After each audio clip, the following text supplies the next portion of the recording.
Ladies and gentlemen, welcome to another video of Rightful Icon. Today we're going to be doing a very, very strange video on a very, very touchy subject, I would say, for some people. But hopefully we would be able to get through it without causing any kind of drama. Let's go with drama. And today's video topic, let me just preface, is that we absolutely do not support anybody ever getting hurt for no good reason. So if you guys ever have an issue, I encourage you to get help, no matter on what side you are on in any argument you might find yourself coming into. So today on Rightful Icon, we're going to be talking about bullies and how important it is to understand the role of bullies and the role that some other people play that aren't just bullies, right? The victims as well, and how you should be able to kind of benefit from being on both sides of it. It's gonna be weird, but listen, I think we can get through it. So Ali, Hey Jake. I'm not gonna do the usual. I'm going to explain kind of why I picked this subject and why I kind of think it's going to be surprising where I'm going to be coming from for this video. Are you ready? Okay, I'm listening, Jake. Go crazy. So, as you know, Ali, I am somebody who has been bullied probably for about half of my life, right? So, it has come in several different forms. It's been physical, it's been psychological, it's been emotional, it's been pretty much most things besides like biological and sexual, thank God, right? And to most people's surprise, I am going to actually say that I am grateful that I was bullied. Okay. Which is weird. Right? But the only reason why I say that is not because I liked it. I didn't like being bullied. Nobody likes being bullied, in my opinion. But I liked what I became because of my bullies. It frankly put my head in an orientation that was better for me and better for the people around me. Like, it stressed my family out. It stressed out my friends. It stressed out my business associates. But at the same time, it also created a better me, essentially, through these kinds of bullies, right? Okay. But that's not to say we should all have bullies. And it's not to say that everybody deserves to be bullied, right? So I got a question for you, Ali. Do you think you've ever been a bully? Yep. I'm not even gonna. I don't think I've ever. I can't even say that. The term bully is like weird these days. Like, because you think like, I grew up bully. Like you see like the big guy on the playground pushing around like the little kid and stuff. And I don't know. As you get older, it like turns different. I know with women, it's like completely different. Like they got like internet police gossip and stuff like that. I think I fall into a certain thing where I can name people who feel like they've been bullied by me, and I know that I don't know if it was intentional because I'll say it. I think I fall into like a thing where I start enjoying the situation a lot, and I might like disregard how somebody else feels about how I'm presenting myself in a situation that comes off as bullying. And I'm not as considerate of that as I should be a lot of times. So I think, yeah, there's situations where I've been a bully, and I gotta like take that on the head and say that yes, I don't think I've meant to be a bully, but I have been for sure. Ali, you bullied me. No, I'm kidding. I'm kidding. And you can say that, Jake. And I understand that if you want to say that. No, that was a joke. But no, all joking aside, it's interesting you said that, because I honestly feel that for half my life I've been bullied. On like maybe a third of that other half, I've been the bully too, which is weird to me. Um, I that is like in a earlier video that we just recorded. It is actually one of the things that I regret, that I was a bully at one point in my life, even though I'm so caring. I'd want to say I'm so caring of other people and making sure that they aren't suffering like the way that I did. But to be fair, when I was a bully, it was before I was actually being bullied. So it's kind of weird. Like, I didn't develop as a person before that time, because it's been part of my life for so long. Okay. This is like one of the only memories I have where I'm not being bullied is when I'm bullying somebody else, which freaking sucks, right? At least from from my childhood memories, right? So to kind of go through where I want to go with this video, I just wanted to point attention to kind of an interesting way that people who want to get rid of bullies are kind of hurting the general population. And just an opinion, right? Just an opinion. If I didn't have the experiences I had with bullies and whatnot, I don't think I'd know how to handle regular people. Explain. Which sounds weird. Yeah, which sounds weird, I know. So, like, for me, I was not like, I was motivated when I was being bullied on just survival. Okay? And when you're in that survival mode, you take in a ton more details about people. And to me, that was such a great advantage to me, because I don't understand people that well. Like, Ali, when you first met me, you and Brandon and a lot of our friend group told me, like, I have a computer for a brain half the time, just because you were confused. I was very confusing, just because I was still in that survival mode of taking in as many details as possible, trying to figure out people, trying to analyze their psychology and whatnot. And as I came to trust you guys, and you guys became my friends very quickly, I finally started to like relax a bit, and all those details I took in the beginning allowed me to be able to just become your guys' like regular friend. I would say, like, hey, I know I'm a computer at one point, but I have feelings too, I guess. Right? Yeah. And I don't think I'd be able to do that without actually being in that survival mode for a lot of my life. Okay. So, what are your thoughts, Ali, on this topic? It's hard for me. I've been bullied. I can only remember one instance in my life where I was bullied. I think I was like 10 or 11. I went to a playground. There was like a family of kids that played at the playground, and they singled me out as the one kid who like didn't belong, because I guess they were all like regulars at this playground. So like, whenever I got on the swing, they pushed me off, or like they wouldn't let me go on the slides and stuff. And that was like the one time I got bullied, and then I knew, like, after that feeling, I didn't want to feel that feeling again. So like you said, you learn how to be a survivor. I just learned how to be a like strategist. Like, I learned how to like manipulate myself in the social groups. Like, I know how to like talk to people and be a part of whoever I'm like around. I know how to like relate to them in a way where I mean, now I don't have to worry about being bullied because I'm bigger than most people. But even like before then, I just knew how to like fit in pretty much. Like, I know how to like be who I need to be so that people accept me, and I don't have to worry about like being ostracized as like the outcast, or being like put in that box where he's like doesn't belong with everybody else. I figured that out and still know how to maintain myself as being the individual I want to be. It's a really like card balancing thing, but I think I figured that out pretty well, and that's like gotten me through like most parts of my life pretty great. That is actually I'm so glad you said that, because that's the same thing that I actually learned how to do myself.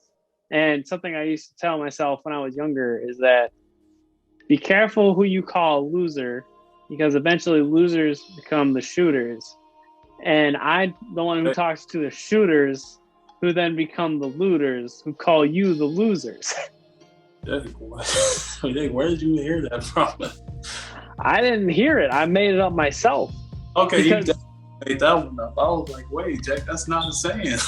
I know it's not. No, I said it was a saying I came up with. Like, I realized at that age, when I was basically like at war, I was in a military mind, quotes so you guys can see it. I noticed that people who go through what I go through follow a line where they do X, Y, and Z, where they feel all these negative emotions. They don't want, like, they hold all these negative emotions. They want to give it to somebody else. I never wanted to give it to anybody else. I just always kept them. And then I would allow other people to have more of a positive emotion around me. I feel and I would basically become king of the losers, because everybody who would be in a negative attitude would always come towards me. And I would always make sure, like, hey, yo, I'll help you out, bro. I have no issues trying to be your ally. We're all in this together, basically. And I always follow that. Not to say you're a loser or anything, Lee. Uh-huh. Oh, no. Anything about that. No, Lee, you're not a loser. I'm just saying, like, that's just how I go. That's just how I used to roll. I'm hearing what you're saying, Jack. I got the same mentality. Yeah, I've learned from my situation to, like, never, like, push someone aside, no matter the differences. That I always try to relate to somebody, no matter, like, what background we come from. Because there's a lot of people you would think, like, oh yeah, these two, like, there's no reason they should be hanging out. But I always find, like, some kind of, like, connection we have, and I build upon that to a way that we can be friends. Because I'm friends with a lot of people from, like, extremely different backgrounds than me, and it's like it's kind of hard. It's challenging, like, having a conversation with them and, like, being their friend. But I, like, make that extra effort because I know how bad it can get when they don't have, like, that somebody who can connect to them and, like, listen to their experiences and, like, talk to them about those things. I try to be that person as well, Jake. So yeah, I recognize that, definitely. Yeah, definitely. And I think that's very important, because if I didn't have a bully in my life, I'd probably still be a bully, frankly. Yeah. And that's something that terrifies me. I say that. I don't know if it's bullying. I've had some. I'll put in some experience. I've had some girls treat me a way that I didn't like being treated. I don't know if you can call it bullying, but no, that wasn't favorable to me, and I didn't like it. But I know I try to be a great person, and I don't want to hurt anyone in the way that I was hurt. So I definitely. I try not to return that favor. There's a lot of situations where I saw myself in a position where I could, like, affect somebody in the way that I was affected and probably feel better about the way things happen to me. And I kind of, like, try to push that aside and be the bigger person, better person, because I know that that's a continual cycle that I'm starting, where the person that I hurt is going to, like, want to hurt somebody else or hurt themselves. There's no good end to that unless I end it myself. Right. And when it comes to, like, in a business kind of atmosphere, when you're the manager or you're, like, one of the guys that's standing up for basically what's right, sometimes you'll get a depiction like that is the weakest position you could take. Like, oh, you're standing up for the losers club, huh? And movies try to, like, not movies, but, like, the general media, I would say, always favors the underdog, right? Yeah. You always love seeing the underdog go up. Like Gucci Mane said it the best. You always want to see the top dog fall. But when you take that position and you become responsible for those people under you, and you try to give them the best chance that you can, you gain more strength from that, in my opinion. Like, you gain more respect from the coworkers. You gain more skills with people, and you gain more wisdom from the experiences being in that position than you ever would being a bully, right? But at the same time, I would say that if you have a bully in the workforce, I would still say like they could also still act as like the spur of change for your workforce, which is why like I'm kind of in support of bullies, but like I don't like them, but like they're necessary, right? So they could be a spur or an inspiration for you to improve yourself, or for the for the workforce to improve themselves, possibly. Or the bully could just be a not so great motivator, but you never know. I mean, that's great, Jake. It's a point I want to bring up and see how you feel about it, Jake, because it's something I've struggled with a little bit. Jake, as much as I can like relate to like the underdog and like I can sympathize with them and be compassionate and we can have a relationship, I can like be able to do that as a person. I feel like I'm gonna be honest. I think I fit the description like of a bully like so much better like for me, and I think that it's just like I'm not gonna say it's an easier path. I think that I can jump into that role because it's built for me a lot better than the other role that's kind of like tempting to be that rather than not be it, Jake. Have you ever had that like feeling? Kind of.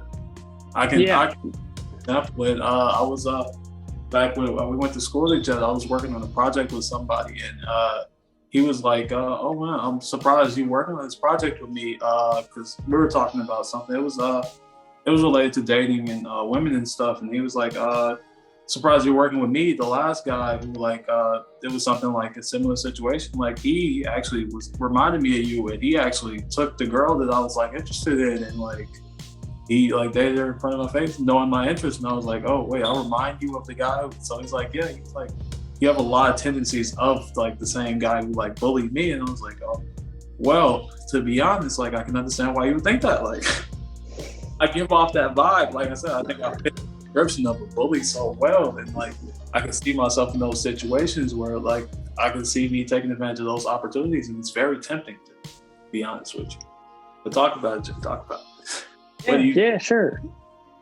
So, back in those days, I was still in the military mindset, right? I held the nuclear option half the time, kind of in some of the circles that I was in. Like I held power in ways that you could not imagine, right? I could call in favors from different people. I had money from sales of different things. Never did any drugs. Don't put that in the comment section. I just sold Mountain Dew Monster, right? But I had resources that most kids my age really shouldn't have, based on how it was organized. So it would be so easy for me just to flip that switch one day and just have a bad behavior, and just all of a sudden talk about like how did you avoid the temptation of misusing those advantages and like taking those opportunities that could have put people in that where he could have been a bully? How did you avoid that, Jake? So that's a great question. The way I did it was I actually would imagine every single person behind every single person I saw. So like I didn't know what their family was like, but I always assumed like there are two parents, maybe there are some siblings, maybe there's a pet, maybe there are some other family members there. And then I would then imagine how terrible it would be if I were to flip the switch on that person, and how it would affect those people in such a negative way. And that horrified me, because I knew how it made the rest of my family feel when I was feeling that kind of way, when someone would try to do something like that to me. So I programmed myself basically with a huge sense of compassion for even my adversaries. I hear you. for even my adversaries. So I would make it a point that if I ever had to flip a switch, they would have to cross so many lines for me to then justify doing so. Just like in the military, where they're, all right, we're going to flip a switch and drop a bomb on you. Well, you got to do X, Y, and Z so that we are justified in this action. Okay, I respect that. That's a respectful response. That's something, yeah, you definitely got to set up measures for yourself. You set up some decent, like, little safety measures to keep you from, like, just easily, like, saying, hey, why not just flipping that switch and going head first into it. So I appreciate that. That's great. Great response. But to kind of close it, so we at Rifle Icon don't engage in behaviors of being a bully. We are just trying to give you guys what we've observed in our experiences, right? And when it comes to bullies, they can have their benefits as well as their drawbacks. But in my opinion, what we all have in common is that if you're in a situation like this, you should never be afraid to get help. Should never be afraid to get help, because when you get help, the problem goes away. You might think it doesn't go away, but if you get the right help and you understand what's going on and the people help you understand what's going on, you will get results that you might not expect. And that's something that happened to me a couple of times where I didn't want my help from my usual channels. I reached out to a different channel and they helped me in a different way I wouldn't expect. And I was able to overcome some of the issues that I came with. So, and even in the business world too, like, don't be afraid to go get help. Like, some bosses might actually look up to you if you're brave enough to get help. It's not, I say brave enough as in, like, it should be expected that you get help, not you're weak or anything. I think it's more important to expect it. Most workplaces, places of learning, like places like that, they actually set up a lot of systems for you to come and talk, whether it's anonymous or you want your voice to be heard. Like, there's all kind of like peer groups or mentor groups. You can go to almost anybody in the faculty or building that you work with, manager, upper echelon, and talk to them about your problems. I think we're getting really progressive in that sense, where it's we're building a workplace and learning like places where it's catered to people going through hard times to be a voice and have that voice heard, and people be more responsive to that and open to it in cases where, you know, we see a lot of people where they were struggling through situations and they had to be silent and take that back home. They couldn't talk to their parents. But no, I think things are definitely changing. We're on like a really progressive like pace, and it's really building to a point where people, they don't have to be scared to be themselves. They don't have to be scared to open their mouth and talk about a situation where they're being oppressed for being that person that they decide they want to be. Definitely. So thank you guys so much. It's a little bit different from our usual video, but we would like to thank you guys for taking the opportunity to actually watch this video with us. For those of you who might not know, one of our close friends actually has been having sort of an issue. He wasn't able to actually come to this video session. Actually, we've recorded a couple of videos this evening, but he wasn't able to come due to some issues on his end.